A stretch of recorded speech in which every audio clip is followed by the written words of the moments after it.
Okay, I think we're good to go. Do a little test. Test in the chat. Gotta refresh. There we go. Twidget. Working. Bang! Now we're good. What's up, guys? For those of you that are watching the replay of the stream, what's going on? Hopefully I can catch you in the next one if you weren't able to catch the live portion of the stream. I know this gets a little annoying having to say this all the time, but schedule has been pretty consistent. I've been able to show up every Tuesday and Thursday at 9 without a problem. It's the Sunday stream is a little bit different. So last Sunday, my time was all messed up. The weekends have been super hectic for me. The main reason for that is because of the weather. We finally are getting some good weather in Canada. It's really nice. It's super warm and sunny out. And so that means it's time to take the kids outside, go places, spend time with the family, meet up with some friends, that type of thing. So the weekends for the next, I want to say 3 months, are going to be rather chaotic. But nevertheless, here we are. And we'll figure it out. We'll figure it out. Let's see. So I stopped bothering with the vertical streams.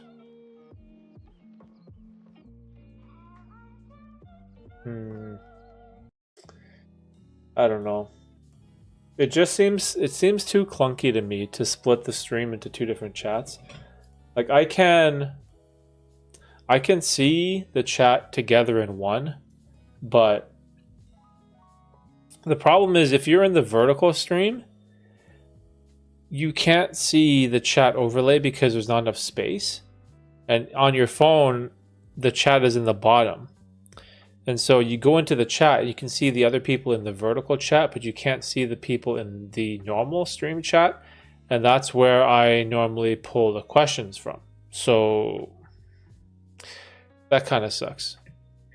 But yeah, I will always be forever tweaking the stream.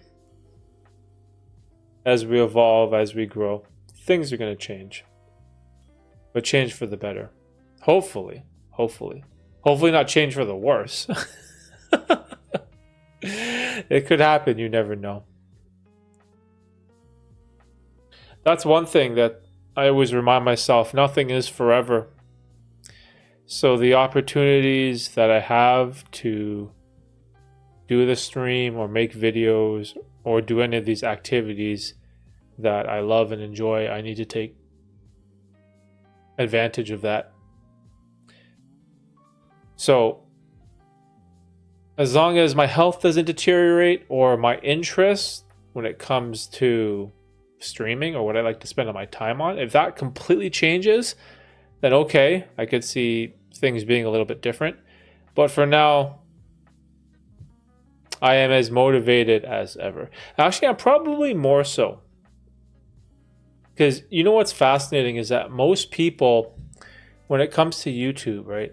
In the beginning, you have all this exuberance, this motivation, this excitement because the activity that you're doing, creating a YouTube channel, filming yourself, talking, it's a lot of fun and it's new, it's fresh. But then after a while, that novelty sort of wears off and it feels like a drag, more so on the video editing side, or at least that's how I felt. And you quickly lose that initial burst of enthusiasm. And it becomes a lot more difficult to stay consistent.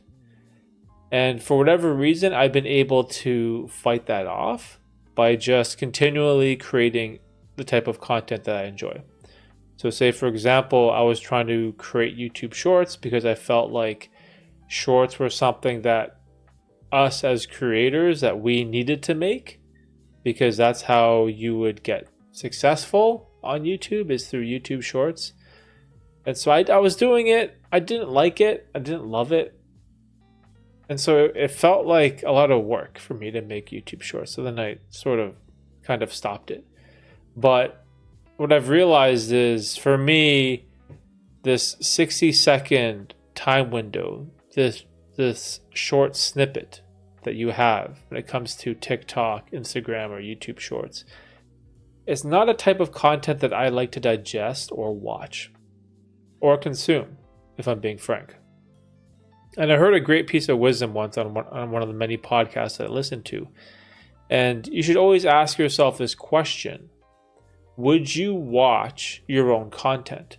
Or do you think your own content is worth consuming? Because if you don't think it's good enough, or if you don't think it's worth watching, then why would anyone else believe that it's any different? So that's an interesting question that I've asked myself sometimes. And what it does is it helps stop you from being so lazy. And I found this to be very helpful for me, is always trying to find a way to grow. So say, for example, in the stream, the 2-camera setup. This wasn't something that I had in the beginning. I only had one camera, and I remember in the very first stream, I was looking down at the table like this. Like, I was literally just looking down. And over time, you'll figure things out. And of course, like the picture quality is 10 times better than it was in the beginning. Like learning the proper frame rate and lens and color and bit rate. There's a lot to learn. So if you are someone who, let's say you want to start YouTube, or maybe you want to start social media or TikTok, Instagram, or a website, or whatever it is, name the endeavor. In the beginning, it's almost impossible to create anything good. And you're going to suck, if I'm being totally honest. And at the time when you create your first YouTube videos, because you're not that good yet at talking to the camera or editing software, you're going to think it's decent, that it's not bad, but man, it's usually shit. And so when I look back at mine, it's pretty horrible. Yo, bro dumb, what's up, bro dumb? How you doing? How's your Tuesday? So I was rambling on about some ideas or some thoughts that I've been kind of going through, and I see, and this is from these surveys. You guys hear these surveys or these polls that people take in the news about how Gen Z? I think it's Gen Z. They are obsessed or really intrigued with becoming a social media influencer. It's one of the most sought after jobs in this new younger generation. And we hear this all the time in the news. It's what kids want to do. They want to be an influencer. They want to be a YouTuber. They want to be a Twitch streamer, or someone who does dance videos on TikTok or whatever it is. But man, once you start and you see what the game actually is, this whole content creation process, it's difficult. It's not easy. When you see these people that blow up lip singing songs or dancing to some trending music on TikTok, and then bam, they have like 10 million followers. That is the vast minority. It's just so statistically out there. But it's almost in your face because you see all these big time creators go viral. They get super popular. They blow up. They grow a following. They gain all this money. But for 99.99% of the platform, that's not what it's like. It's very difficult. It's hard. There's lots of struggles. It takes a lot of time. And so a lot of young people that I've talked to who want to get into content creation, there's almost this delusion where, oh yeah, I'm going to start my channel in 8 months. I'm gonna blow up, you know? And if I'm being honest, in the beginning, I thought in like 2 years I'd do well or something, but it's pretty much out of your control. Let's see. I got blocked last stream. By Cowboy. So I can't remember, bro. The streams are all a blur. Was it the Sunday stream or the weekday stream? See, sometimes I'm bad with keeping up with the chat. That's also another thing I need to work on. Because for me, the stream is almost like my therapy. It just gives me a chance to rant and rave and just talk about my thoughts and feelings about things. And it forces me to articulate my thoughts and put them out there. And for whatever reason, that's very relaxing for me. It's almost therapeutic in a sense. So, but because of that, there is a negative quality that comes with that. And it's this tangents, this endless rambling that sometimes I go on. And so in terms of improving skills, when it comes to streaming, definitely paying attention to chat should be one thing. Hopefully audio and video I've figured out. I better have figured out. Because that was the hardest to set up in the beginning. Like finding really good camera equipment to handle high quality picture for a stream, and then also like audio equipment. And in the beginning, I was so scared of this, not scared, but just annoyed of this mic because it would look so dumb. But when it comes to audio, you got to get the mic as close as you can to your voice. Or not your voice, to your mouth. Get as close as you can to your voice. What does that even mean? But yeah, even things like that, you kind of just learn.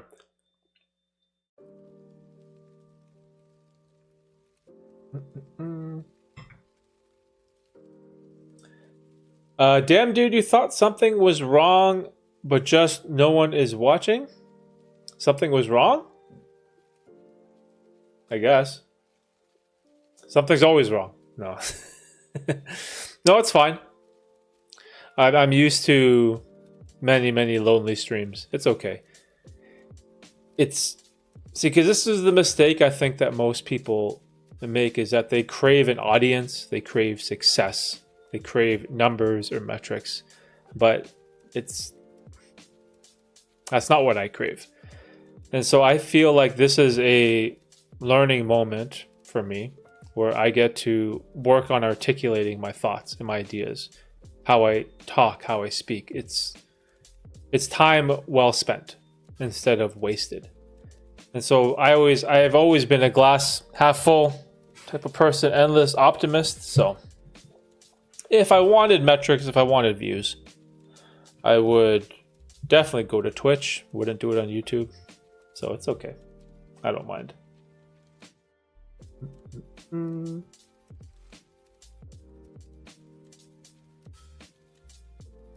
But yeah, the beginning streams were were funny.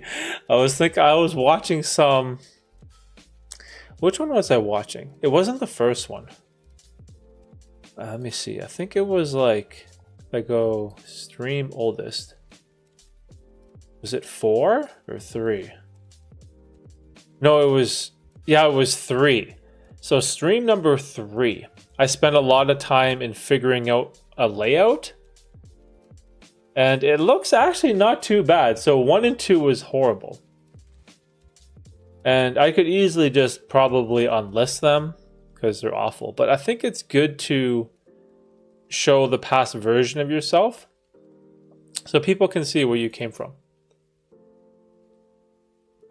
And then it just, even though it looks like shit, it's just so shit. I'm looking at it right now.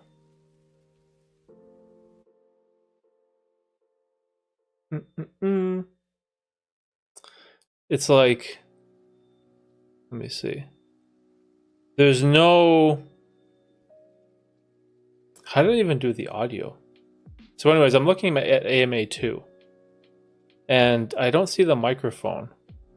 The camera is at an interesting angle and it didn't have the setup at the bottom with the music. What happened to my chat? The chat died. This stupid plugin, man. Do I have to refresh it? Let me see.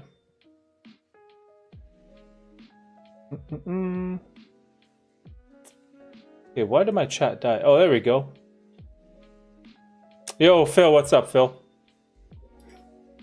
You crave an audience, bro. Stop capping. This is the most annoying thing. Nah, you're 100% wrong.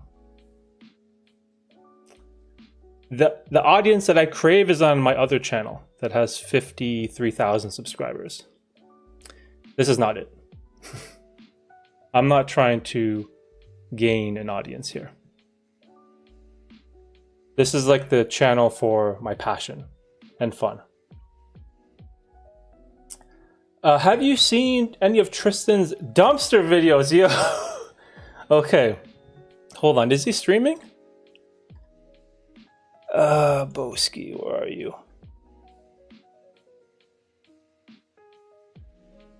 No, he's not.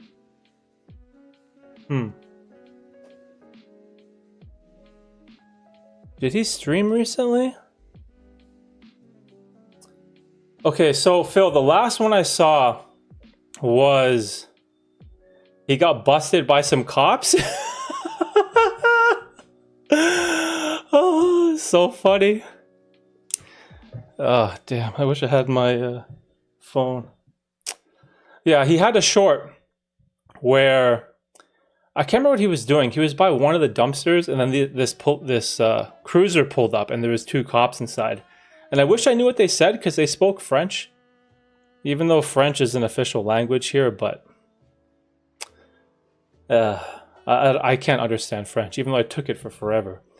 But dude, I find the dumpster videos super interesting, even though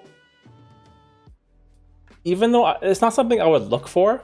You know what I mean? I don't search for dumpster diving videos on YouTube, or what would be an equivalent? Like garage sale videos, or like those storage war type videos. That is not my thing at all. And so I figured that it wouldn't interest me, but maybe it's because we know Tristan. And so it's sort of fun to watch. And also it's cool because he's streaming out in public, right? So I hope he keeps doing it, and he does it for a good cause too, because I saw he donated, it was like 50 bags of chips to homeless people. I was like, bro, that's awesome. Like, that's amazing. And I don't know how else to say. It's cool because he's doing something for his community. Like, I thought the intent was to dumpster dive to find a bunch of stuff and then sell it for a profit. But he's been dumpster diving stuff and then donating it to charity or donating it to homeless people. I'm like, yo, that's cool, man. That's cool. So I like it. I don't know when his next stream is though. Does he say when he's gonna go live, Phil? Oh well, we'll see. Your whole audience was what? 4 Kevin Burners? 4? Oh, you mean like burner accounts?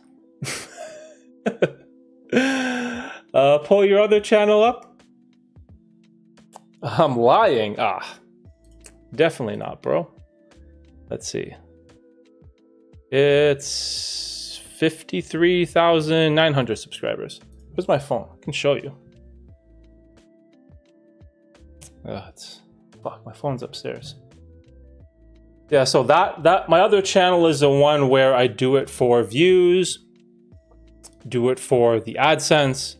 That one, the entire focus is just business related. It's all business. The whole focus of that is playing the algorithm game, click-through rate, watch time, high RPM, CPM. It's just pure business, and it's great supplemental income for my business, because this channel where I stream, it makes like $3 a day. It doesn't really make anything. But once you make that separation, there's like this weight that's lifted off of you. You don't have this pressure anymore where you're in your analytics on your phone. And I used to be guilty of this. Every day I'd be like, every hour I'd be looking, refreshing. Oh, did I gain a subscriber? Did I get to 5,000? Did I get to 6,000? And I was always just like refreshing. And so as soon as I got rid of that and that weight got lifted off my shoulder, it just became so much more fun. And I love it. Whereas before, man, you put in, because I was making like documentary short film type stuff. So you put in 60 hours into a video over 2 weeks and you post it. And holy shit, man, it better do good. So, and when it didn't, it was hard. Because that's like, there was the planning, there was scripting, there was filming, there was color grading, sound design, music, editing. It was like this whole thing.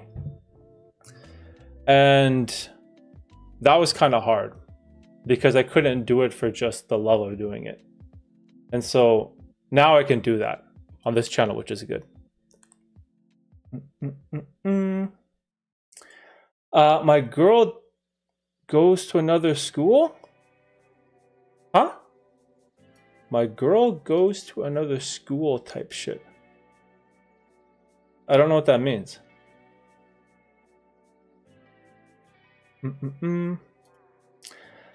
Proves you have another channel.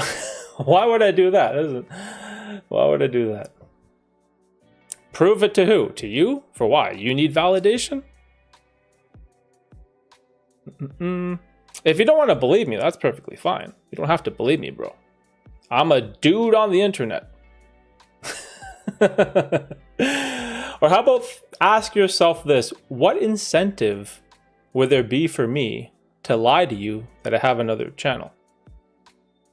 Ask yourself that. Yo, Ken, what's up? How was your Tuesday? Bro, dumb, what? It's okay, dude. It's okay. Everyone's entitled to their opinion. Because I am... See, it's one thing to say you're like a free speech absolutist type of thing. But then it's another to, I don't know, get angry at criticism. So, it doesn't bother me. It's what it is. Fair, it's fair too. Go troll elsewhere.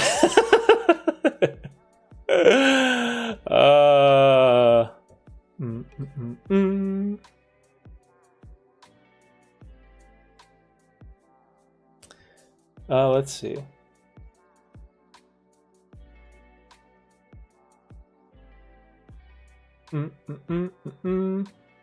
Bro troll. Wait, wasn't there two bros? There was bro dumb, and there was another. Wasn't there another bro? My memory sucks today. Bro. Bro troll. Yeah, because no one lies on the internet.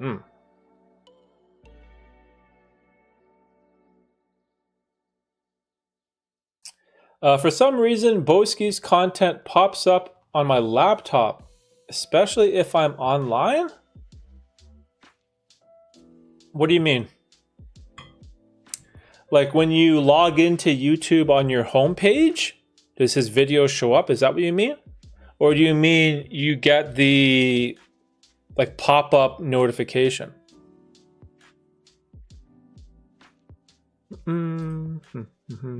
Let's see.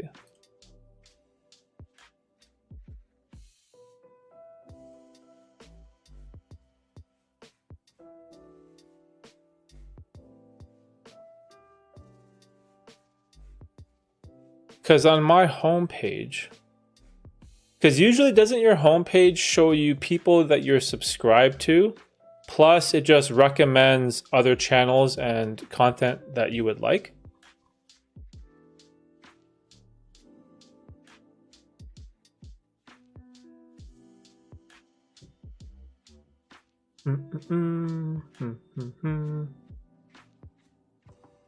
Good to see you, Ken. How's the weather up there?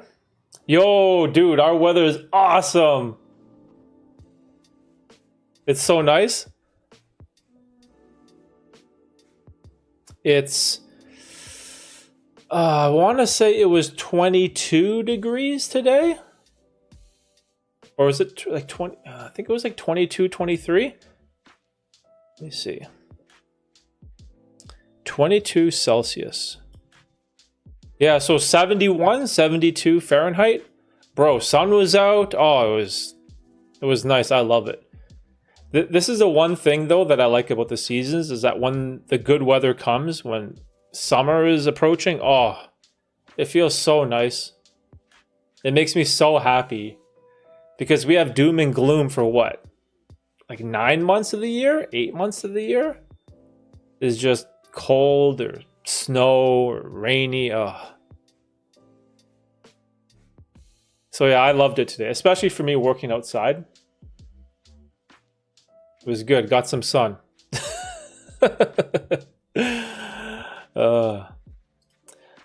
Just show your dashboard. Oh my god. You really want to know. That's fascinating. Why do you need this validation? I actually have. So I have 5 YouTube channels and a 6th one I'm a manager of that has 115,000. So we got 115,000 manager one, 53,900 subs. Another one with 1140, 405, and 221. Yeah, so we have a bunch.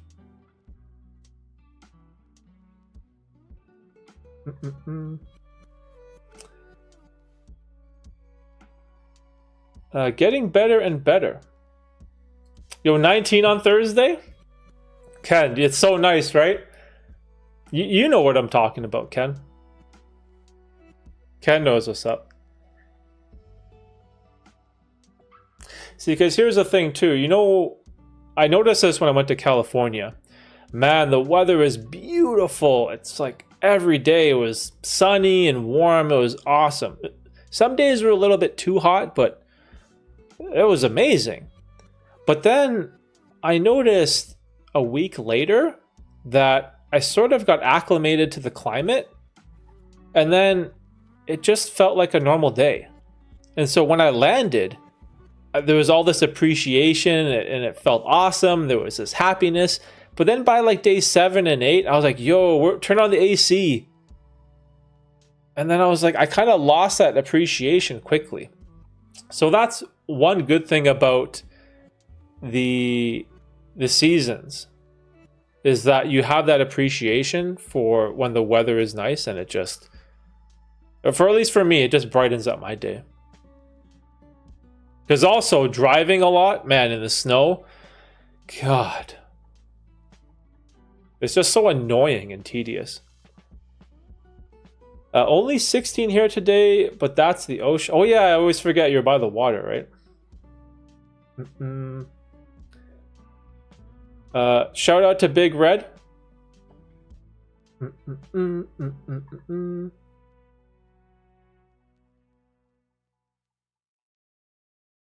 Yeah, I remember. I wonder when Red came. I think Red came. When did Red come? A couple years ago? It was interesting though, because he sort of just came out of nowhere. Because there were some people who would watch a stream, there were some people that would watch the videos. And then I think this was one mistake that I made, where I had this split of audience from the gambling stuff and then another sub audience from the psychedelic stuff. And those two niches are so different. You know what I mean? There's no relation there at all. Like, does anybody take psychedelic mushrooms and go to the casino and gamble? Like, is that a thing? So I think the way that I kind of did that was sort of awkward, because then the audience is split in half for these two different niches. But it was just part of who I am, right? And the gambling stuff, I thought it was beneficial to get the story out there and, you know, share with what I learned and what I struggled with, so that hopefully could help someone. And man, the feedback that I got from that community was amazing. It was very heartwarming, a lot of sort of thank yous and people opening up about their own personal stories with gambling compulsion or sports betting or the horse race track or slots. And it's nice to know that you're helping someone. And then the psychedelic stuff was on the complete different type of response, where it was more like, it was more people sort of not laughing, but it was entertaining, or maybe they found it interesting. So I don't know. Let's see. Admit your girl handles 90% of the house bills and you're a housewife. Oh god, dude. That's funny. Is that intended to hurt my feelings somehow? Bro, I got... How many hours do I work? I work what? Like 7... I have 2 part-time jobs. The coaching, the main channel, the side channel, and the stream. It's like 80 hours a week, maybe 75 that I put in. So also, being with the kids is the best, dude. If you want to, for me, I call that being a good father. If you want to call that a housewife, I'm sure we can agree to disagree. But man, being a good father, in my opinion, is one of the best things that you can do. You need to be there, especially as a male figure, to help guide your kids. And it's just so important. And I love it. It's so much fun. Even just going to the park, you know, play basketball, throw the ball, run around. It's awesome. It's one of the most fulfilling things that I have in my life. And I wouldn't trade it for anything. Pop-up notifications, and he is also on my homepage recommendations. Oh, okay. So you click the bell icon then. So then you get the notification. And then the homepage, I think it's because you're subscribed to him. Because let me see, when I go to my homepage,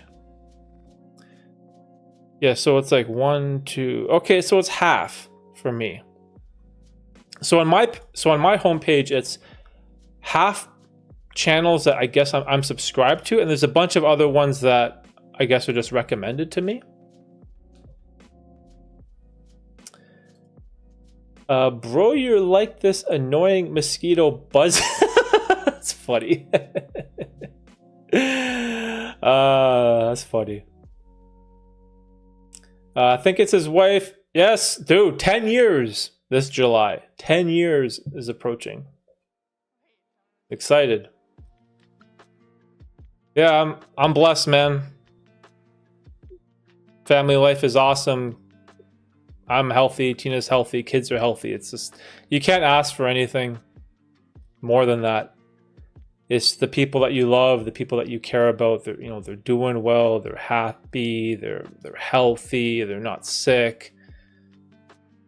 Like there's so many people that have illnesses or diseases or some type of cancer or diabetes. It's hard, man. Life is so hard.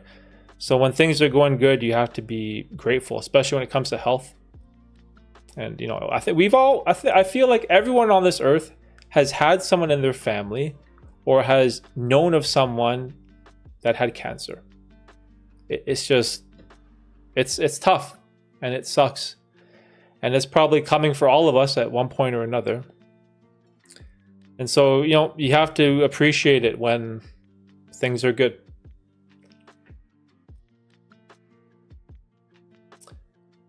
All right, I'm sorry. The truth hurts sometimes. Whose truth is that? Wait, what? You eat crayons? That's kind of funny.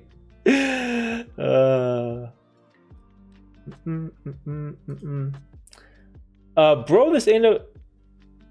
It's the business, a sole proprietorship. It's all the different parts of income that combine into one. So it's like, what's a breakdown? The coaching calls, PayPal donations. No, PayPal donations only been a couple. Super chats, the AdSense across the 2 channels, the videography gigs. I don't do too much anymore, but I used to do. They were pretty good, because the videography jobs, they paid well, even though they were hard work. So I don't do them as much anymore because they're just, it's sort of too time consuming. But the way you have to think about it, it's when you have a business, there's not just one stream of income. There's a lot of smaller streams. And then when they all meet up and you combine it, it hopefully turns out to be something decent.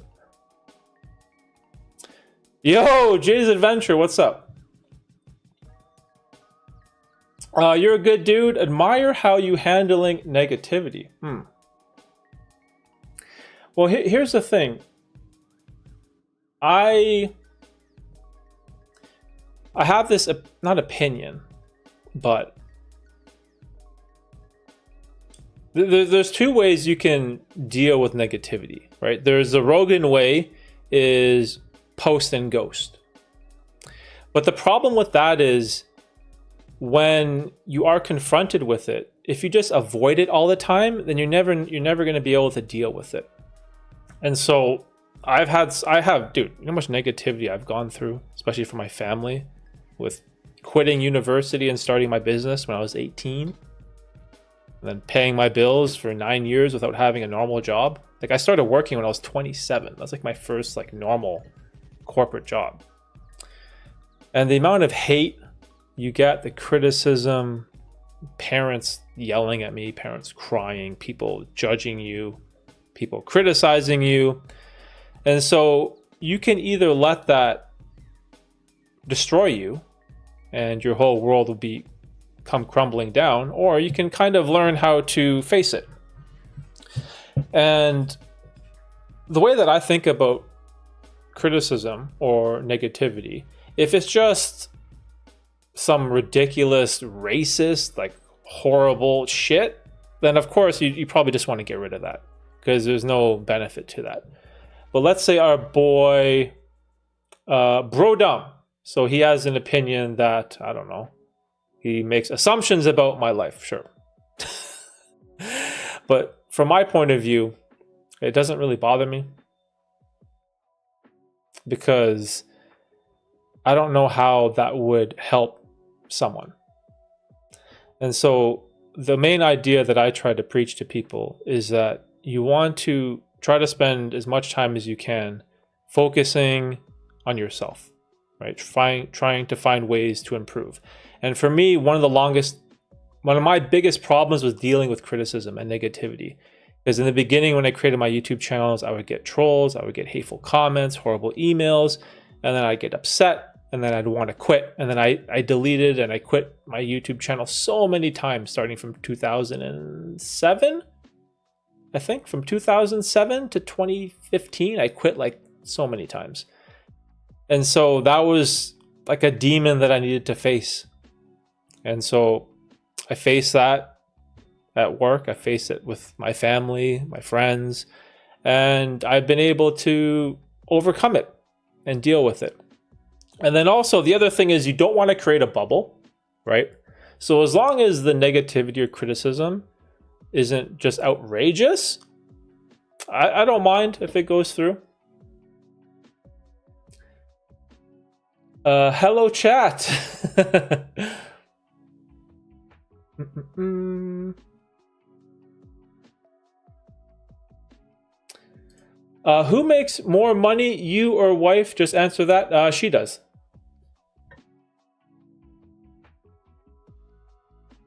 Mm-mm-mm.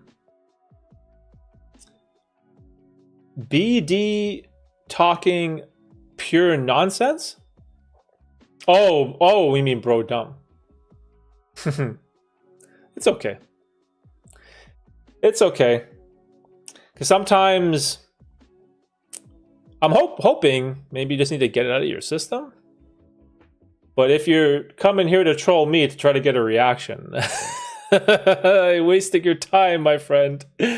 Wasting your time. Bro, you're lacking purpose in life. Vid is underrated.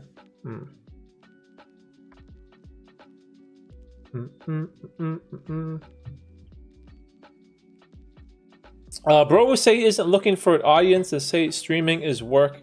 Make it make sense. No, it's part of. It's part of. I don't know how do you describe a sole proprietorship to someone who doesn't understand.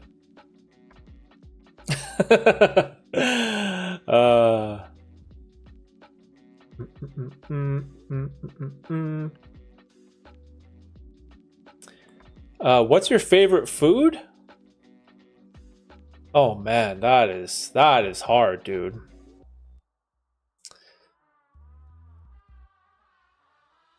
Korean, Vietnamese, and Italian. I think those three combined in whatever order on a good day. You know what? You know what sucks about the food thing though? Is living in Canada, I haven't tried authentic Mexican food, and it kills me. Like, it literally kills me. Because I had some really good Mexican food in California, but I guess because the proximity to Mexico, right?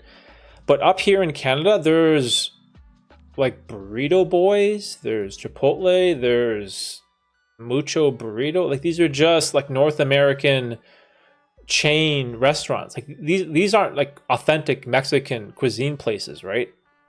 So I remember a couple of guys were shitting on me the other day. Was it Ray? I mean, not shitting on me, but they're like, you don't know Mexican food? I'm like, dude, I can't get it. I don't have access to it. It sucks. Oh, it pains me. We have like old El Paso homemade taco kits. Favorite color? Gray? Black and white? The what do you call those? They're not monotone. They're maybe gray, because I just wear gray shirts. I have like 20 gray shirts. Yo, bro, dumb with the good questions. What's your favorite car? Oh man.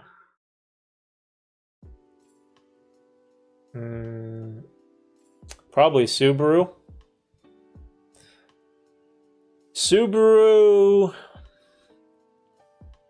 BRZ or WRX. I drive a Forester, had an Impreza. Parents had an Outback. Yo, if you live in a place where there's snow, get a Subaru. Get winter tires. Get a Subaru with, excuse me,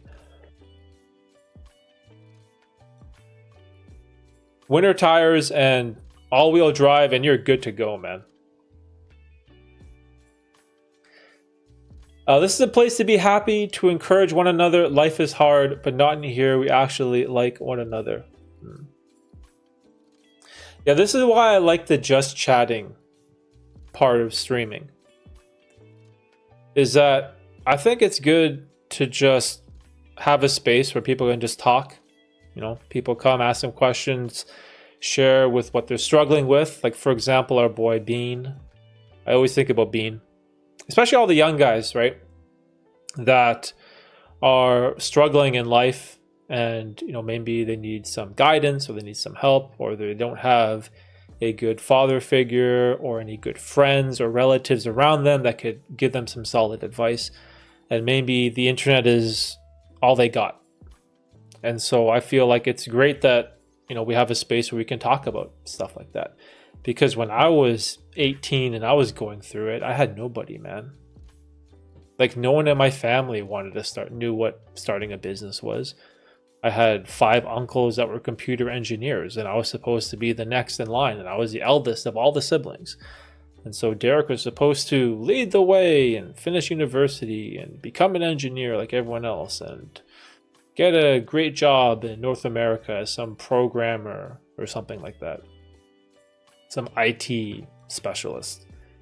But it just like wasn't in the cards for me. And I made this incredibly tough decision to just follow my heart, follow my dreams. And it was so difficult because I was like alone. Like, none of my friends were entrepreneurs. None of them were starting a business. And so I had to learn everything, like literally from scratch. And it's scary, man. It's so hard when you're young, especially when you don't have someone to guide you. It's so tough. It's so tough. And now, when I think about Gen Z and this younger generation, like growing up with Facebook and Instagram and all this social media shit, where if you say something dumb when you're 19 and maybe someone takes a video out of you saying something stupid, now it is immortalized on the internet. And that could ruin your life. It could ruin your career just because of something stupid you said when you were a teenager. And I'd be terrified to be 19 now. Because all the crazy shit that I probably did and said when I was like a gambling like junkie, essentially. So yeah, life is hard, man. Life is incredibly hard.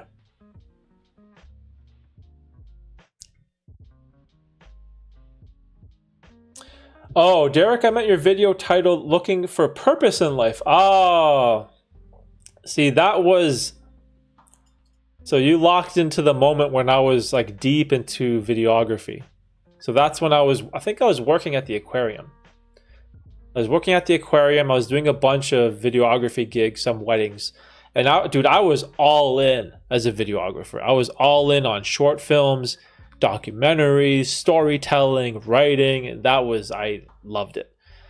But that was like 30 hours a week I was putting into that.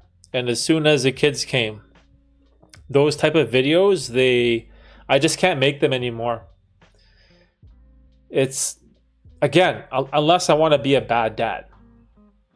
Like, okay, let's say I drop the kids off at, I don't know, daycare or something. Okay, then I can go out and spend the day, you know, doing that videography type of stuff like I did before. But I don't want to be a bad father. I want to be there. I want to be there with them, because there's going to be a time when the kids grow up, they make their own friends, they're becoming teenagers, and they won't want to spend time with me anymore. They're not going to want to hang out with dad. Right now, it's every day. It's, you know, dada. They want to play. And it's amazing. It's so awesome because you know that's fleeting. It's not going to last forever just because of the stages that human beings go through. And so I'm trying so hard to, you know, appreciate that. But yeah, that time, the videography stuff, it was a lot of work, but it was also a lot of fun. Because then you can see how you can use visuals and storytelling to kind of show this message of purpose. At the time, that was very important to me.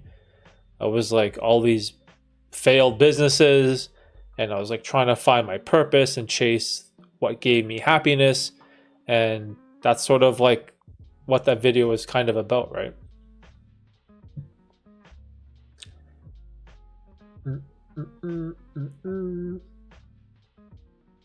What's your favorite YouTube channel? Damn. Favorite YouTube channel. Oh, this is going to be embarrassing. It's probably something about StarCraft. Oh, shit.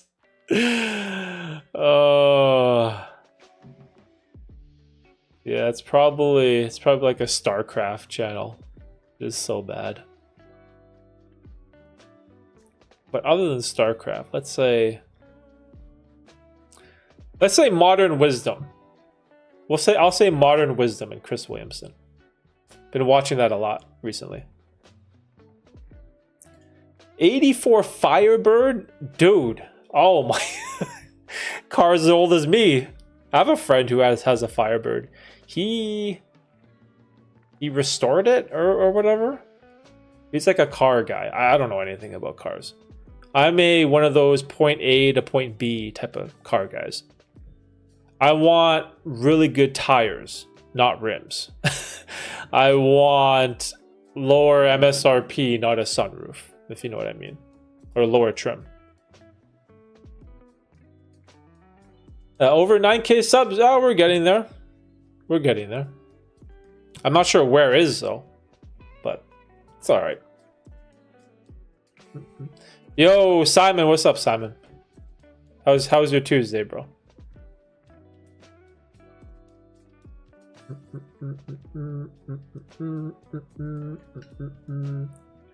Sup?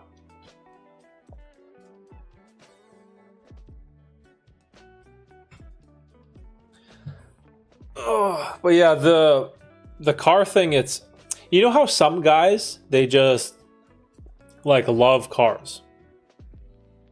And this is one thing that I've changed my mind on. This is also important, is I used to think that guys who spent money on cars were just stupid. I was like, why would you buy a brand new car? Why would you lease a car or spend all this money on a higher trim or a BMW or something? It depreciates instantly as soon as you take it off the lot. And I used to always think that was so stupid. But I never understood the perspective that some people have, that cars is like their passion. It brings them happiness. It's something that they love to do. And so from my point of view, it seems stupid because I view cars as just simple transportation. Gets me to work, gets me to the grocery store, point A, point B, point C, and home. And so I don't understand the excitement that people get from whatever, name the engine. I don't know. Who knows? And so I've kind of changed my opinion on cars. And so I get it. If you're one of those guys that just, you love your car, you put a whole bunch of money into it, you want to get nice rims and stuff, I get it. So I kind of understand, because I am guilty of that when it comes to cameras. I have an excessive amount of cameras and lenses and gear and accessories and tripods and microphone. It's just ridiculous. It's just so crazy. And so to you guys, that probably seems foolish, because why don't I just use my phone? Because cell phone cameras are amazing now. Why would I spend thousands of dollars on all this gear, right? And all this stuff. And it took me a while to kind of piece that together. And I know it seems very simple, but I remember for the longest time, I wasn't open-minded in my thinking. And I thought there was certain things in life that were just stupid, that they're a waste of time, they're just a waste of money, and that anyone that did said thing was a moron. And so I've completely changed my view on that. And it's because it's perspective, right? It's because you don't know what brings a person true happiness and joy. Because at the end of the day, like, that's the whole point of being here. It's the whole point of working and living and doing something you love to do, having fun, right? Oh, see, this is something I'm trying to work on. I ended my sentence with right. I do that way too much. How important is sex for you? How important is oh, to you? Well, that's a pretty obvious question. Very important. I shoot blanks though, which is interesting. Got the snip.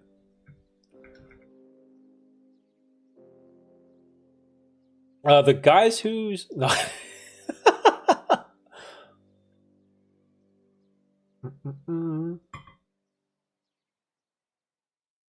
People who think cars are a status symbol are stupid.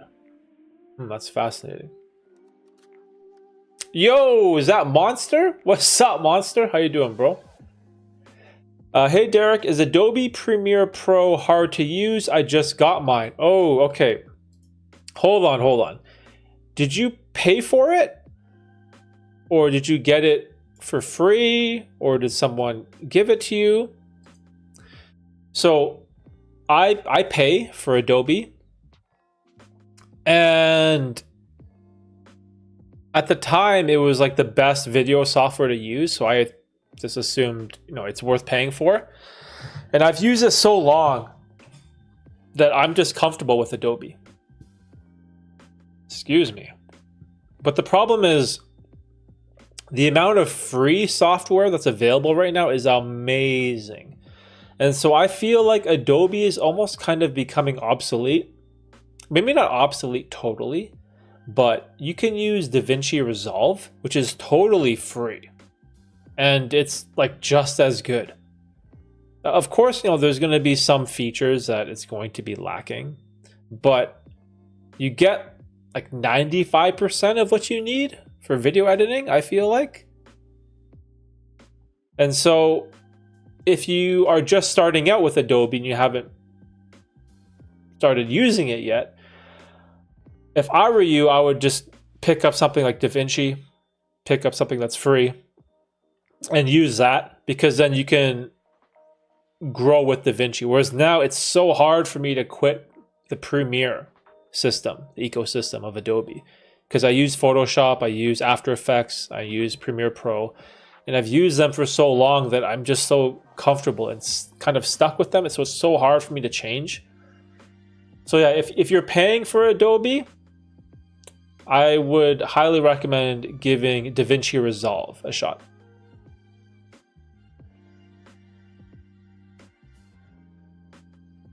In the States, Subaru drivers get a lot of hate? Oh, wow, really? Yeah, right. You know what's funny? When I drive up north to my parents' house, they live in the middle of nowhere, like 3 hours north of the city in like a tiny town. Like literally like nothing.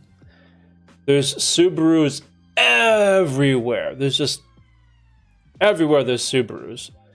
It's because it's a great car for winter. And I think this is true in places like, is it Colorado or Utah?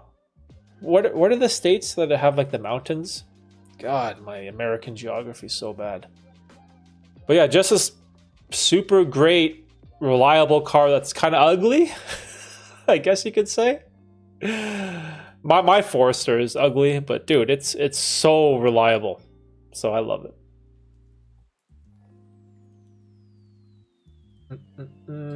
It's a car guy thing.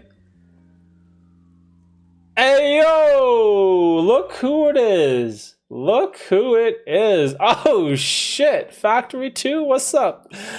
Yo, Red, our boy Ken was giving you a shout out in the beginning of the stream. He's like, shout out to the big dog, Red. What's going on, guys? Good to see you. How's the Tuesday evening for everyone? What's the deal? What's up, Factory? You working? Who's hustling? Yeah, gang. Oh, this is hilarious. I always hated Subaru drivers. Now I have Subaru? Yo, you got converted? Yo, Simon, what do you drive? What you got? Impreza? Outback? Legacy? I don't see too many legacies. I live in like an Italian-ish neighborhood, so there's WRX STIs like all over the place. I know those guys get a lot of hate. A lot of people in Texas drive pickups. Yeah, that makes sense. That sounds about right.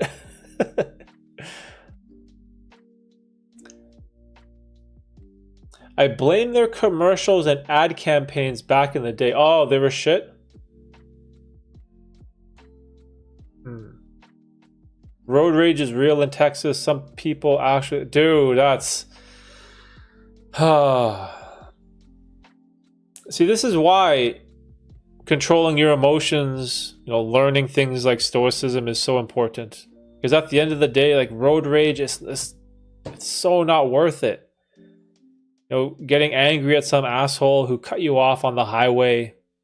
Like, for what? He's going to slow you down by 30 seconds or a minute? It's just not worth it in the grand scheme of things. Ooh, this is interesting. Adobe no longer has a monopoly. Ah, that's well said.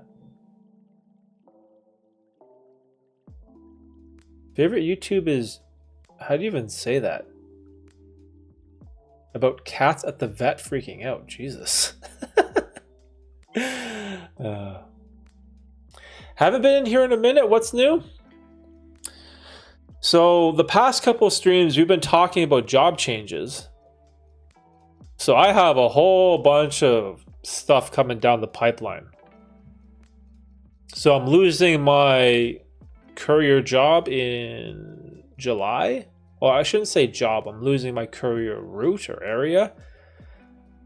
And I'm trying to figure out what I want to do moving forward.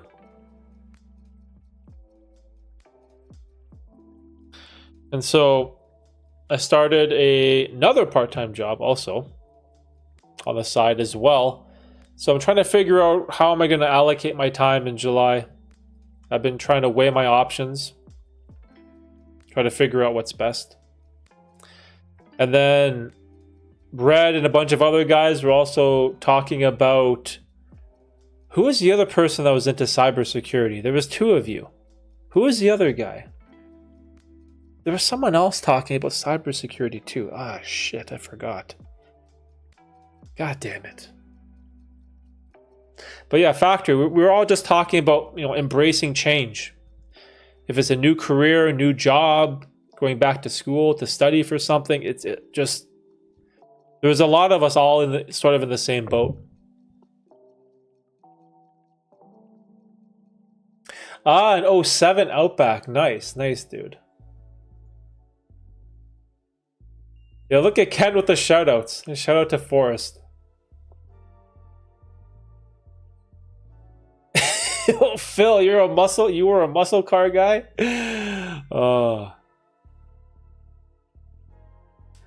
Fuck Adobe. I need it for work, but their subscription service is Dude, Red, you ever try canceling? They charge you like a fee if you cancel early or whatever. It's horrible. It's awful. Yeah, I'm entrapped by that whole ecosystem. I should probably take my own advice. After Effects the least, because I don't really do too much moving parts anymore. But Photoshop I use for all the thumbnails, and Premiere I use for all making the videos. So, damn, what happened? They drug tested you? Okay, so FedEx Express, I think we bought out, or we purchased FedEx Ground. So apparently there were two different companies, and now we're absorbing them, and we're just becoming one giant massive entity. So there's no longer going to be like a ground version of FedEx. It's just going to be all Express. And they're just changing everything. So the area that I work in right now, which is right by the airport, that is going to be no more. It's going to become a full-time area, I think. And I can't do it. Well, I guess I could, but I don't want to. It's just logistically it doesn't work. And so yeah, there's a whole bunch of change. I don't know what time I'm going to start, where I'm going to start, what area or city, what out. Like there's nothing. There's like no information. So I'm kind of stuck in limbo for the next month and a bit. Yeah, so I've been trying to plan out like some options of what I should do moving forward, but we'll see. We'll see.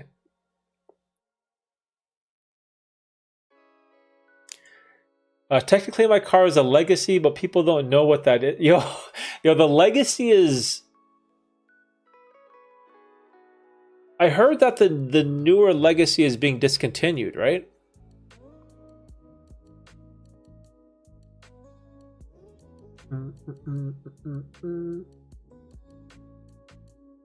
Oh, it was Simon with cybersecurity. God damn it. Sorry, dude. Sorry, bro. Where's the homie Forrest? She DM'd me. Yes. I wish I had my phone. Damn it. Yeah, Forrest DM'd me yesterday. She was watching something with her mom. I think it was Eurovision. Yeah, it's I don't know. She's just doing her own thing. The streams are too late for her time zone, maybe. But she's usually a night owl though. Or maybe, Forrest got bored and moved on to better things. That's okay too, right?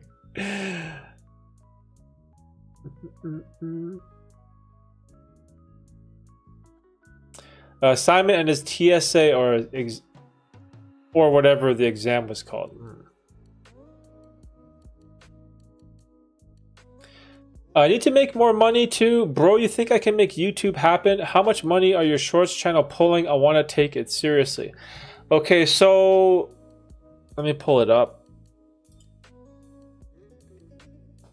Okay, so I guess for reference, this channel right here in a month makes 70 US. And the shorts channel, the other one, it made... where's revenue? Revenue. 338 in April. So it makes like $10 a day. But I sort of changed the strategy. So my other channel is making these, they're like dumb, really dumb shorts just to make money in a high CPM niche. And then what you can do is, let's say you make a shorts only channel and you just post one every day. Say you make like, I don't know, like a minute short. If you take 10 of them and just put it into like Adobe and make a 10-minute video, you can reuse your own content and it doesn't count as being like stolen. You can't reuse someone else's stuff, but if you're just reusing your own shorts, you can take like 10 of your shorts that you already made and put it into a 10-minute video and call it like a 10-minute compilation video. And then because it's over 8 minutes, you can put in the mid-roll ads. And so that's what I've been doing in my other channel. It's nothing, it has no relation to this at all. It's like people freaking out and then me just laughing at them or something. that's like what the niche is. But that niche has like such a high RPM, CPM that it makes decent money.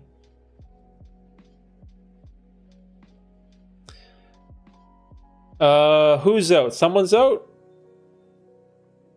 Oh, Ken's out? Yo, Ken. Have a good night, my friend. Take it easy, bro.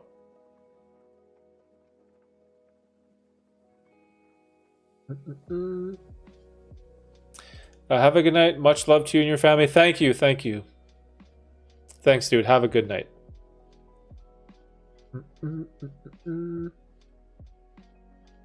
Okay, let's see. What other jobs are you looking into? Okay, so I got a job as a social media manager or videographer. I don't know how to... Let me see. I'll show you guys what I do. So I got a job making like some social media stuff for this super cool company that I really like. Oh, God damn it. Instagram, why can't you load, dude? Okay, one sec, guys. I just want to... It's better if I just show you. Or did I show you already?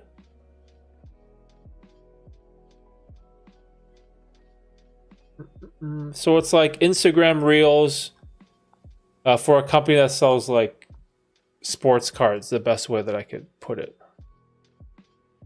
Yeah, is this muted? Let's see, copy link.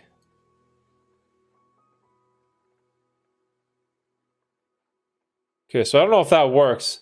Hopefully YouTube will allow an Instagram link in the chat. Hopefully, but we'll see. So, yeah, so I started doing some Instagram Reel videography type work, and I love it. It's so much fun. And so hopefully, or I'm considering maybe, you know, go spend more time doing that, less at FedEx, but we'll see, we'll see. I thought about becoming a dealer at the casino. Friend makes decent money doing that. Oh, I've heard that as well.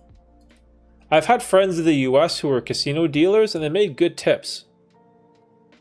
In Canada, it's awful because you tip the dealer, it goes into this box where the tip is pooled. But in Vegas, I remember tipping the dealer and they would just put the chip in their pocket.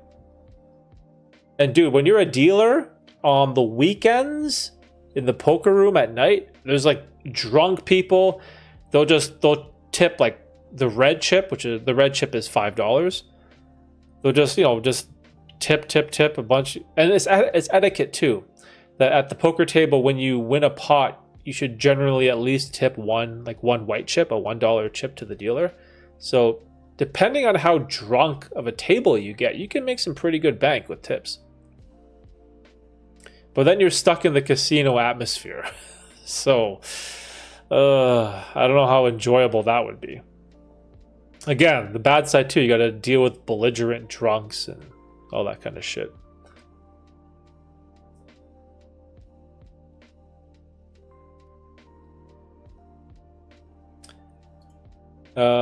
Working in the casino would be depressing for me, watching people ruin their lives. Yeah, that's well said. Yeah, that's tough, man. Especially for those of us who struggle with gambling. See, for me, I couldn't do it. I just love gambling too much. I still do. Like when I watched the basketball game, like for example, last night I was watching OKC and Dallas, Luka versus SGA, and I'm like, yo, I bet you any money OKC wins in Dallas and they get this series 2-2. I just had this gut feeling that it wouldn't go 3-1, but then Dallas was killing them, so I was like, yo, maybe this would be a good time to bet, because you get odds that, because it was so unlikely that OKC would make a comeback. And sure enough, they made a crazy comeback and they won by 4, I think. And I was like, yo, what did I bet? Like, you know, I had a feeling. But see what I mean? It's just a trap. Because I still have those old like urges, those compulsions. Because I know the dopamine hit you get, it's so much fun. And I'm just like, man, I can't do that. I have a family, I have kids who rely on me, I have responsibilities, so I can't venture into that world anymore. So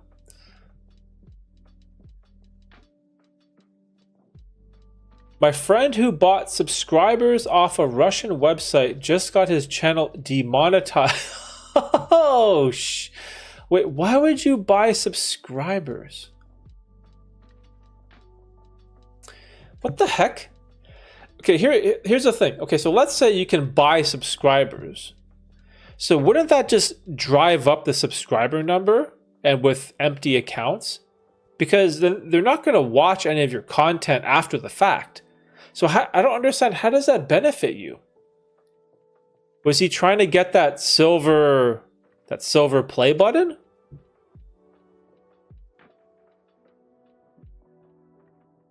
Damn, that's messed up. Oh yeah, my shorts channel got demonetized for a bit. And I had to record a video of my face talking and had to show YouTube how I edit the video and stuff. So there are ways to get your channel reinstated. but you have to prove it to them and send like a video with your face and all this stuff to a YouTube employee. I had to go through those loopholes, which was fascinating. If you were to go live on your Shorts channel, how many views do you think you'd pull? I have no idea. The channel has a lot of subscribers, but it's just me doing commentary about like random shit. Like I don't show my face. It's like you know those faceless channels? It's like that. It's like that faceless YouTube automation stuff. So I know I got the idea from this guy I know. He has like 12 different YouTube Shorts channels and they're all faceless. And he has like 5 YouTube editors or whatever. And he makes crazy money from this like Shorts automation thing. And I was like, holy shit, dude. What the hell? And so I was like, okay, let's just try it. So I tried it, made a Shorts channel. And then within like a couple weeks, it had like 20,000 subscribers. Because if you just do Shorts and one of them pops off, you get all these subs. And I was like, damn, all right. But then again, it's like work. It's just like ridiculous stuff. So I don't know, bro. Tired of being broke, only left Florida once. I hear you, my friend. And times are tough too. Shit's not easy. Like even for us, like working all the time, you know, having to pay for even just like, you know, car insurance and even just groceries and food and bills, electricity, utilities, like fuck, man.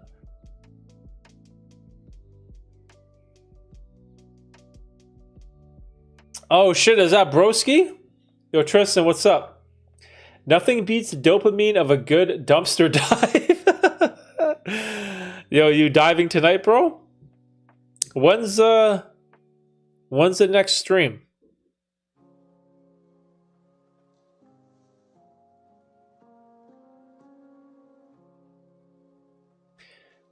He wanted to win the YouTubes just to boost his own ego.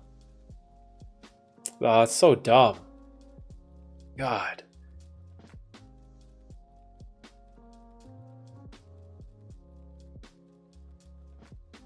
I haven't bet on sports in over 10 years. I still can't look at the score without lines or instantly looking at the final score by point differential.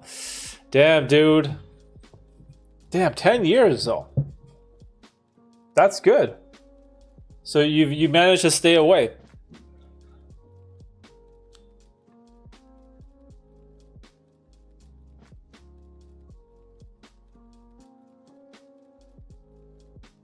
Yeah, for me it's hard. I think, to be perfectly honest, I still do bet on the Super Bowl. But I'll bet with like my brother or my dad.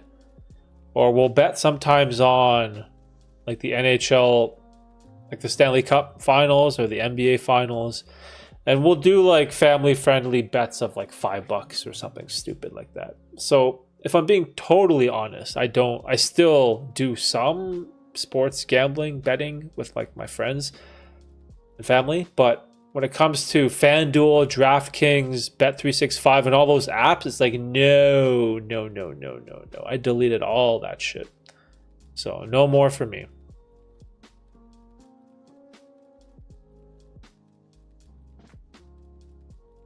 Wait, you're dumpster diving right now? Yo, Tristan, yeah, right. Doing my dumpster run while listening. I've been hitting up 137. Holy, yo, the hustler. Dude, I love what you're doing when it comes to giving. I saw like you gave away a bunch of chips to, was it homeless people? And I think you found a chair for your brother. I think you said your brother or something. I thought the original idea was you were going to dumpster dive and then you were going to pawn this stuff off to make some extra side cash. But I didn't know it was going to be this charitable element as well. I love that, dude. That's awesome. Because you're helping people who are in need. and you're giving them stuff that they could use that would just get thrown in the trash. So it's like a win-win. So not only are you improving someone's life who is struggling, but you're essentially creating less trash because it's being used in a sense. So respect, my friend, respect. Tristan, have you sold any of your treasures yet?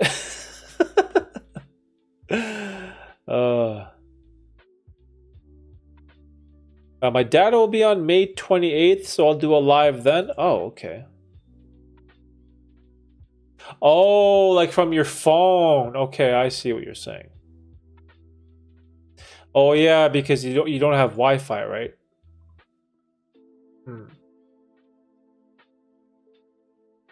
Tristan, please seek help. You got a new addiction brewing? Oh shit. Yo, that's pretty funny. Jay's adventure. yo, dumpster diving addiction.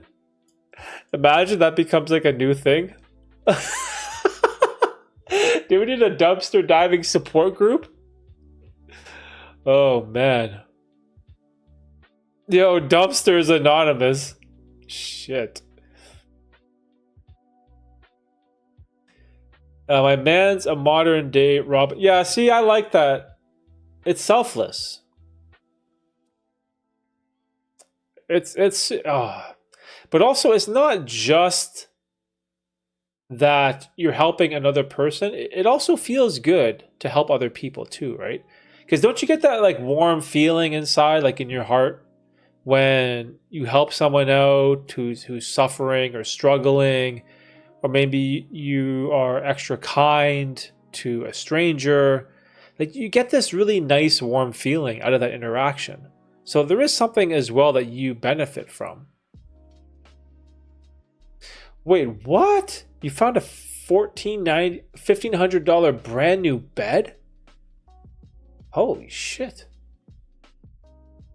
Is it like an Endy or one of those like mattresses that are rolled up like a Twinkie? That's crazy, dude. Oh, that's awesome. My parents are finally proud of me.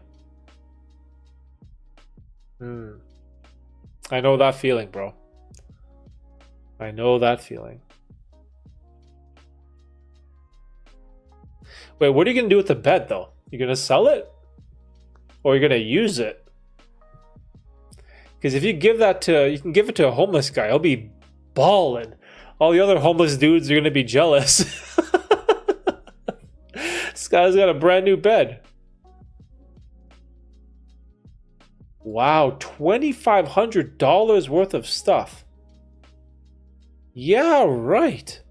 Dude, that's wild. Holy shit. Damn, man. Oh, whoops. Just kicked my mic. It was brand new? Oh, it was a Sealy. Okay.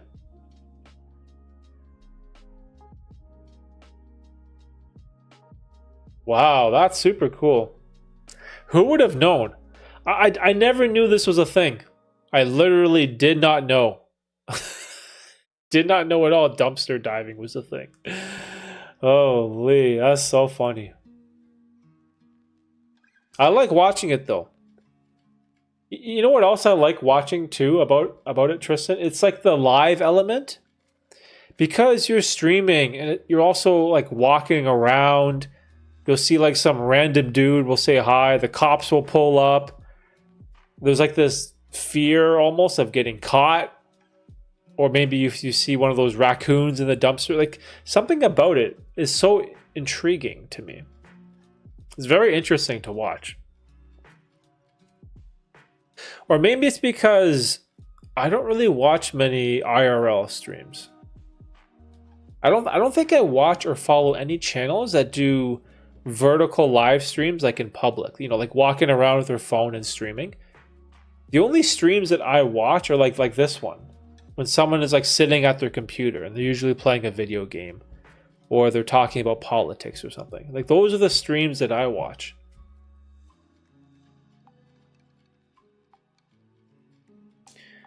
Who needs a shorts channel with all the dumpsters?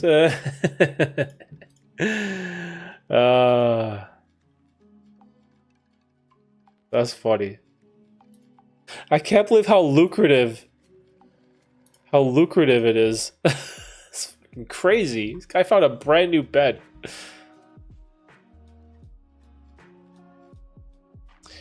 On to your next site. All right, dude. I'm probably going to wrap the stream up a little bit earlier-ish. Normally we've been doing 2 hours, but I have like the craziest week coming up. We got a whole bunch of family coming in, so I got a lot of stuff I gotta work on. Also, I might not be able to stream on the weekend, so I'll see what we'll do. Tristan is a compulsive person. Oh, most IRL streamers are full of degenerates. Huh. Walking streams are different. Those are good in Vegas or New York. Yeah, see, I don't know anything about those. Do people do IRL streams on Twitch? They must, right? Let me see. Let me just pull this up real quick.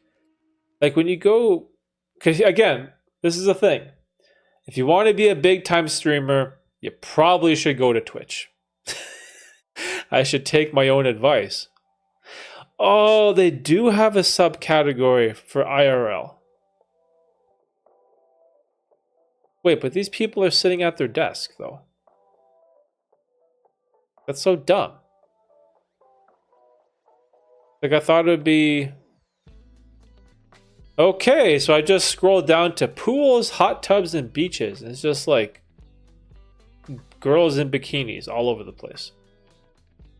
With, like, millions of people watching. Holy shit. Like, that is... I don't understand the appeal of that one. Hot tub streams? Alright, that's enough Twitch degeneracy for me.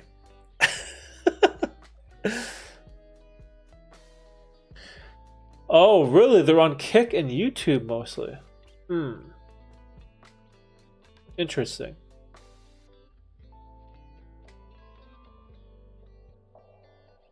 Yeah, I made an account at Kick. I was sort of trying it out, playing around with it for a little bit. I don't know what it is, man. I just have this love, this irrational passion for YouTube. I don't know why. I just like hanging out here. And even though we have like this small, intimate group, it's kind of cool. I enjoy it.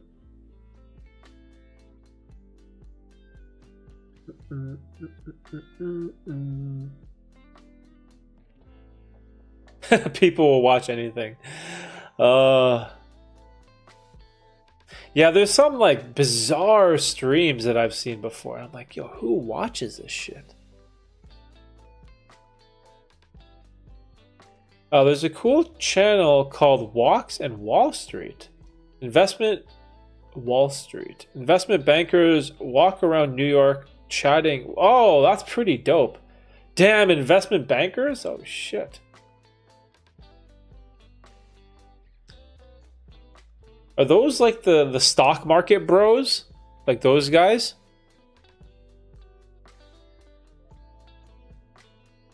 I've always enjoyed finance. I find it interesting.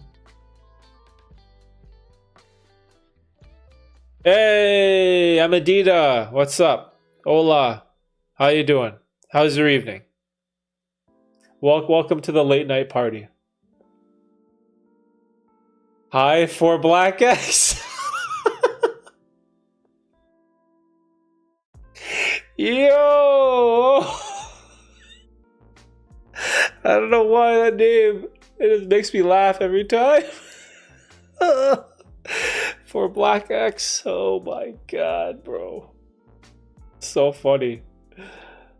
Oh, my posture. Wait, what? There's YouTube videos about watching paint dry that... Oh my gosh, are you serious? That's hilarious.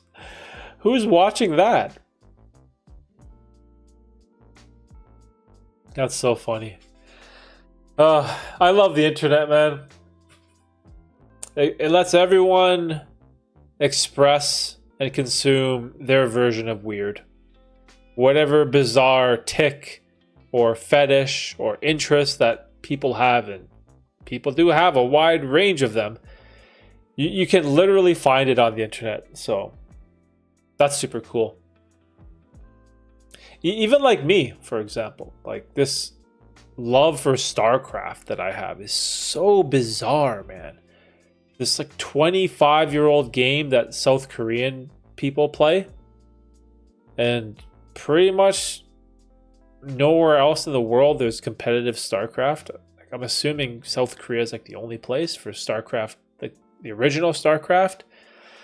And for whatever reason, I watch that shit like every day. So who knew? Who knew? Oh, dude, Phil. Kensington, is that the place with all the drugs? One guy walks down Kensington Street in Philadelphia. It's a homeless street with fentanyl addicts on the sidewalk. Oh, that's so sad. I know what you're talking about.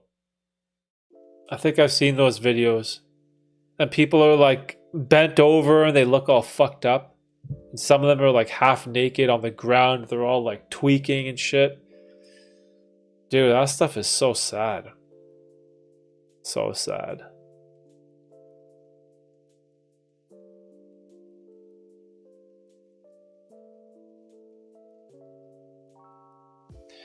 What's your favorite SC race? Probably Protoss.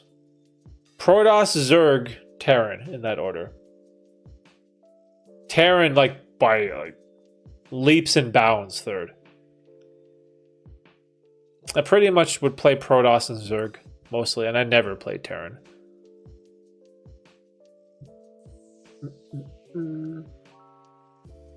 I loved Lurkers and Mutas for Zerg, and I love Psystorm and fucking Reavers and shit for Protoss. Or Recall with the Arbiter. So I'm such a dork.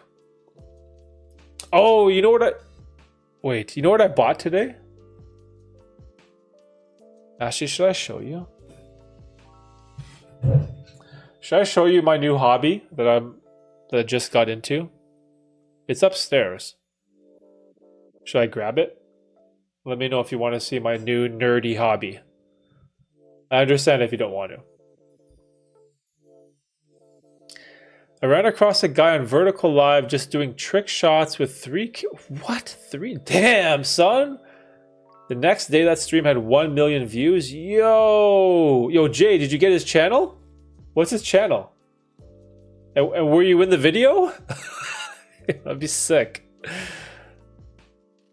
Damn, son. Got 1 million views? Good for him. Who's your celebrity crush? Keanu Reeves? No Diddy?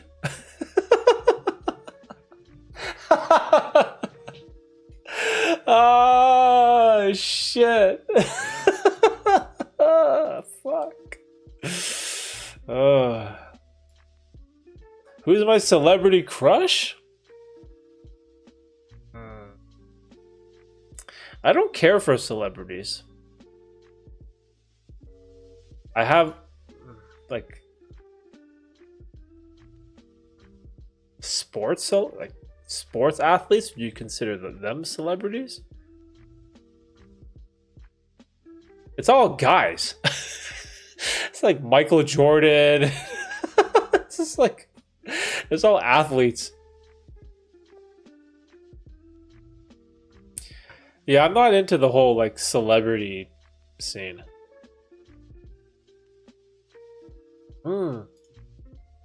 Have you met anyone famous? Wow. I've met a bunch of famous poker players, but that's pretty obscure. I'm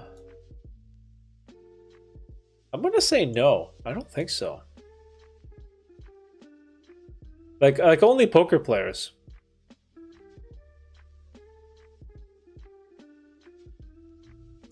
Like famous as in like movie stars or athletes or singers. Literally no one.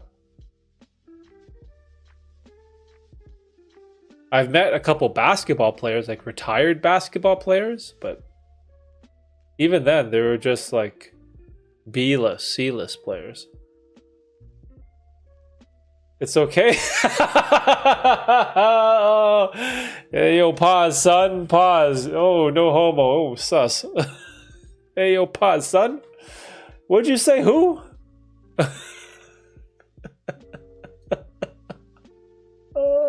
Well, that's definitely not gay.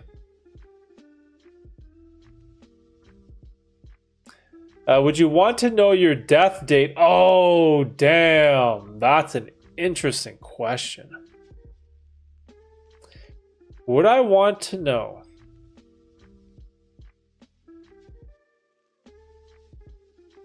I feel like,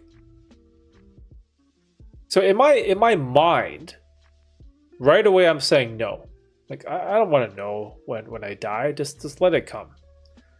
But then I was thinking, if I actually had that opportunity from some genie in an aforementioned magic bottle or something that could grant that wish, what would I say then? And I have a feeling, I have a sneaky suspicion that I would say yes. And that I'm so arrogant and I have such a big ego that I probably think I could extend whatever date that they told me. So like if they said, oh, you're going to die in, I don't know, 2050 or something. I'd be like, yo, I only have like 25 more years to live. I'm going to start doing green smoothies and Pilates and yoga and sauna and the cold plunge. I have this like ego that I think I could change or course correct and extend. But is that a possibility though? Because then if you find out said information, it changes your future actions that you take. So would that essentially also change or have an impact on the day that you do die? So, interesting question. In my mind, the answer is no. But gun to my head, Aladdin and the genie right in front of me, I have a feeling I'd say yes. And I try to extend it as long as I could with healthy habits. Cool question, though. Just woke up from a what? From a siesta? What is that?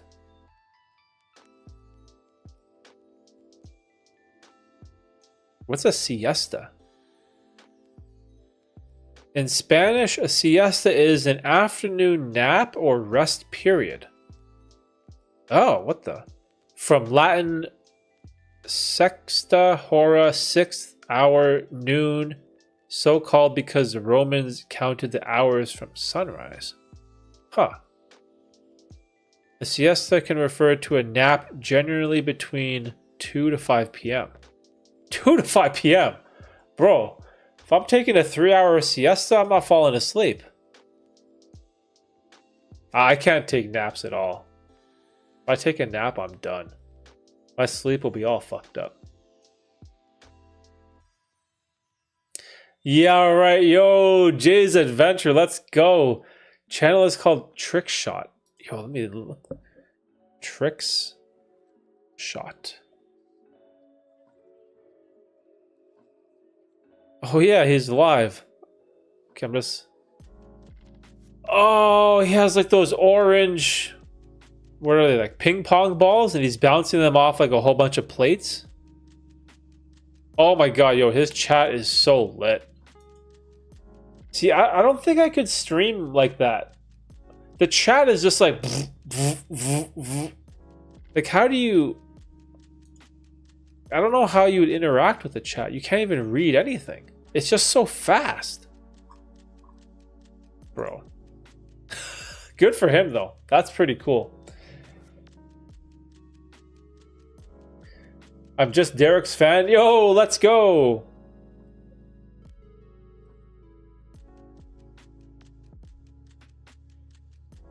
Yo, Phil, you're gonna start a channel? Yo, let's do it, bro. Do it.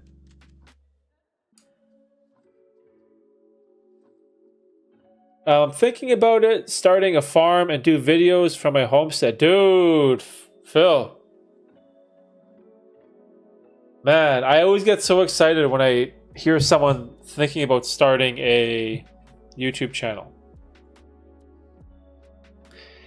It could be, how do I put this? It could be one of the best decisions you ever make. It's so much fun. It's just like a little side hobby thing that you do. And the best advice that I give to people, just get your phone. Just do it with no expectations. You know, you're not trying to go viral. You're not going to try to get 1 million subscribers with some crazy video. Just get your phone and just have fun. Just have fun with it. Make a couple of videos. And then, you know, share it with us or your friends or something. And who knows? You'll never know what could happen. I'll never forget the story of this guy and his parents. So I was at this festival. It's called Buffer Festival. It's part of the Toronto TIFF, the Toronto International Film Festival in downtown Toronto. And there was this festival for documentary filmmakers. And there was this one guy, I think he was running it, or he was part of the hosting committee. And I just found out by word of mouth or by reference that his parents retired. And they didn't know what they wanted to do in retirement. And the guy's dad liked to go fishing. And his mom did some kind of knitting or some type of knitting or scrapbooking or something like that, or quilting. It was some hobby. And then he gave them a tripod to put their phone on. And it was very simple. Just tripod right in front of them, camera, hit record, and go. Talk about your quilt or some shit. So his mom would just, you know, talk about her quilt that she was making, the designs, the fabric she's using. And this is some lady who's like 70 or 68 who just retired. And, you know, just like a fun hobby. Channel blew up. Like 300,000 subscribers. And she's making all this crazy AdSense talking about her quilts. And then the father, he would go out on his boat, bring his buddy. He told his buddy, here, hold my phone horizontally and just record me casting out my lure. And then he would talk about the type of different lures that he would use to catch certain pike or bass or whatever fish. And he was giving his tips on where to go fishing or wind or things you need to prepare for. And again, just his passion, just filming with his buddy. And after a couple of years, bam, it like blew up too. 50,000 subscribers. And I always remember that story because it reminds me that you don't have to be young to be part of the social media game. Yes, for TikTok is generally catered towards younger people like Gen Z, for example. But making videos, sharing your passion is for anybody. And I'm not saying it has to be this goal where you blow up and you make tons of money through AdSense. Like that doesn't have to be the goal. But just doing something for fun in retirement led to these two amazing opportunities for these two people. And the guy was like, yo, what is going on? I'm a professional filmmaker. I'm a YouTuber. I'm all this stuff. And my parents, I gave them a tripod and now they're doing better than I am. So I was like, holy shit. Like, that's so wild. And so you never know unless you just start. It could be just like a super cool hobby that you just do one day. And the other thing that I love, and this is for selfish reasons, I love that I started my YouTube channel. And I have these videos of me when I was in my 30s struggling with my life, trying to figure out what I wanted to do and trying to figure out this thing of content creation. And now I have that. So if my kids are ever interested to see what their dad was like, you know, maybe in the future when I'm dead or passed away, and the kids want to remember what their father was like in their mid-20s or mid-30s or early 40s, they can go to these YouTube videos and see. And so it's kind of cool that I have something that there's like a trail of breadcrumbs that maybe there's like a grandson that I'll never meet, or a great nephew or niece that I'll never know. And I'm leaving this thing that's just out there for infinity for someone to watch. And maybe there's someone in my family who will watch one of these videos and they will resonate with any of these human ideas that we talk about here.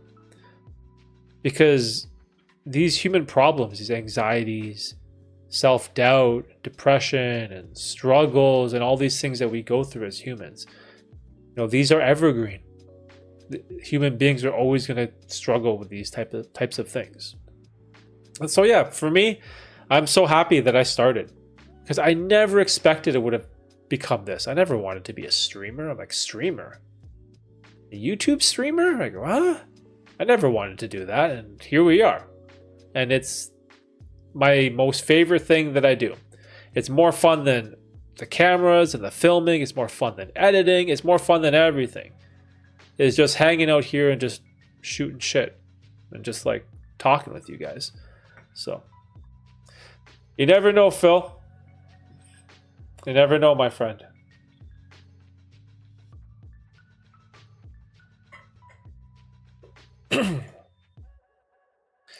Look at his last 7 streams. Yo, this guy's a beast. Trick shot. Does he only do streams? And YouTube Shorts, okay. Damn, 1 million views from stream 1 day ago. Holy. Yo, this guy's lit, bro. Oh, that's awesome. Good for him. So you're saying I should stream vertical?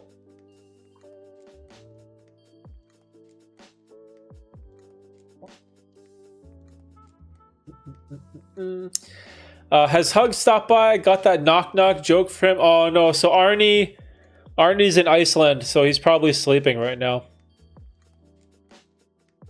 So hopefully you can catch him in the one of the afternoon streams.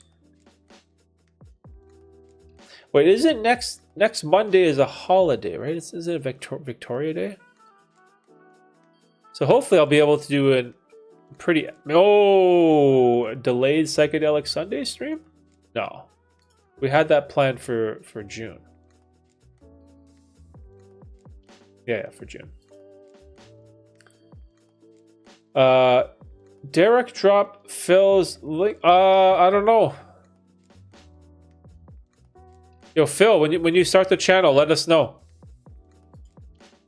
We'll show our support.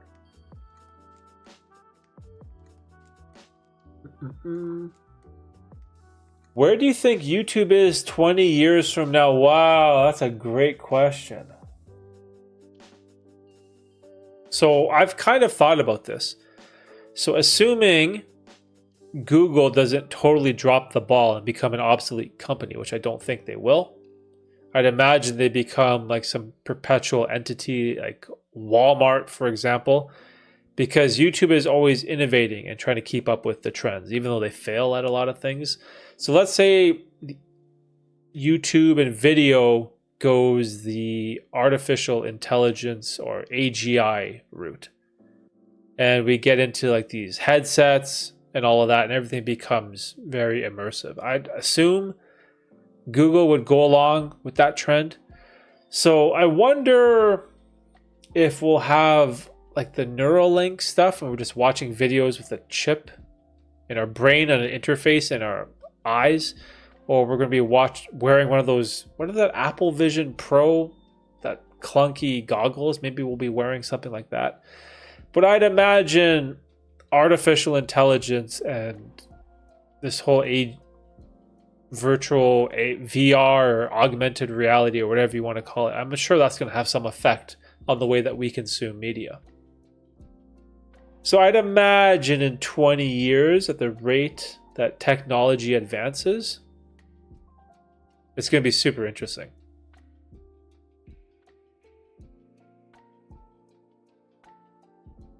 It might be the last time I stop by for a while. Yo, dude, Factory, glad to hear that, bro. Don't worry. Do whatever you gotta do, right? Get your life in order. Second job, new skill, side hustle, whatever you do, my friend. Just like get after it. YouTube will always be here. You know, always take care of yourself and your family and your life first. So wish you all the best, bro. Do your thing. And come back or come on by whenever you like. I think it's a good time to wrap it up anyway. I got a bunch of work I want to do. Good stream, guys. Good stream. We started off a little slow. Little bumpy ride. Couple sus moments. That was awesome. All right, guys. Factory Red, if you're still here. Amadita. Jay's Adventure, Phil. Simon. Tristan was here too. Oh, yeah, he's on his way to his next dumpster dive. Of course, Ken Smith, who was here earlier. I appreciate all you guys. I hope you have a great evening. Have a good Wednesday at work or whatever you guys are doing. And I'll probably catch you in the next stream. We'll say, yeah, Thursday night, same time. So until then, bye.